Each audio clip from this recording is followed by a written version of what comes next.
My name is Marty Ged, and I'm the managing attorney of Ged Lawyers.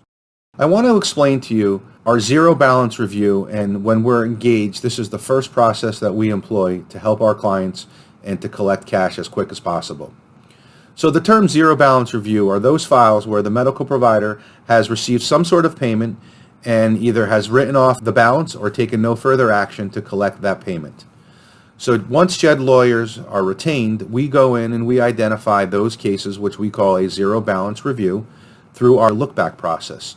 So these are all the cases that you've actually treated a client or treated a patient and billed the PIP carrier, may have received some sort of payment but not full payment, and we come in and identify those cases. And here's a little bit about our process and the steps that we take to make sure that your case and your claim is protected. So the first thing we do is we go in and we're able to do this process either electronic or manually. And as I mentioned before, the electronic process or the electronic auditing nowadays is so sophisticated, and we're able to do this using a business associates agreement and being completely HIPAA trained or HIPAA compliant. All of our auditors and all of our staff in the PIP department have taken annual HIPAA training and get HIPAA certifications every year to make sure we're HIPAA compliant and to make sure we're conducting business with your facility in a HIPAA compliant manner. So once we identify those cases, we're able to run a report in your system to extract those cases. And again, as I mentioned, we prefer the electronic. However, some medical providers just have not converted to electronic medical records. And if that's the case, that's also fine for us. We have these Sprinter scanner trucks that are able to go to a medical facility, and these vehicles are suited with equipment in the back. It's kind of like a mini office in the back with scanners and computers, where we're able to go to those offices, again, in a HIPAA compliant manner, scan the necessary documents, not use any of your staff's resources, using all of our resources, and obviously getting out of there as quick as possible and in the least obtrusive manner possible. So we can do it either way. You let us know how you want that to be done. Once we identify the population of claims that are either delayed, denied, or underpaid, we then feed them into our proprietary software called Inspire. This proprietary software allows us to apply the legal lens, is what we call it, to the medical bill. Because really what happens in Florida PIP and Florida no fault is there's the Florida statute, which is the Bible of how PIP should be billed and how PIP operates and how PIP should practice. And then there's an interpretation of those statutes to the various courts and Supreme Court of Florida. And a lot of people are just at a disadvantage because there are so many legal opinions that affect the way a medical bill should be paid. And the billing people or the billing companies or the billing staffs for these medical providers and or doctors' offices have no chance to understand those rulings or interpret those case law and how those bills should be paid. That's the reason we created the software. So we identify those claims, we process those through our proprietary software to determine if those cases are paid properly.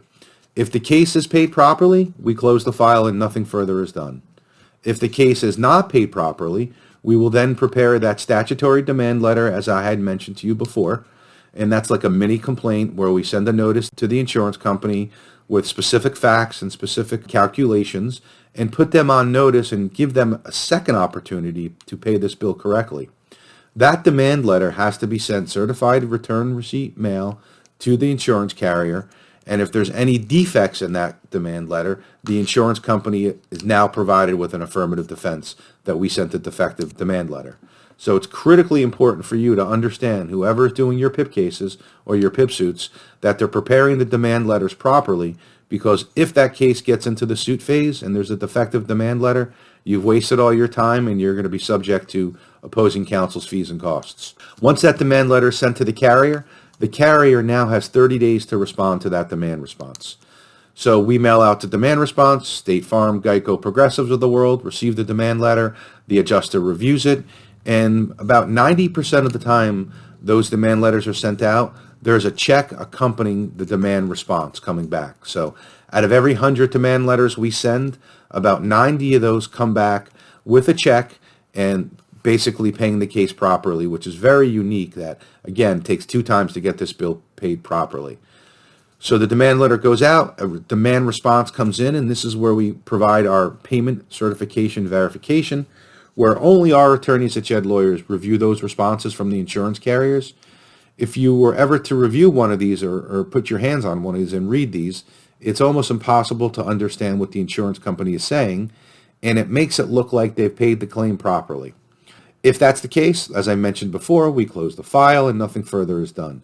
If the case is not paid properly, we're then going to file the lawsuit with no additional cost to you, the client. We're going to do that in a contingent manner, meaning if there's no success, you don't owe us any money. And furthermore, we're not going to take any percentage of your benefits that we collect. We're going to collect 100% of our fees from the insurance carrier.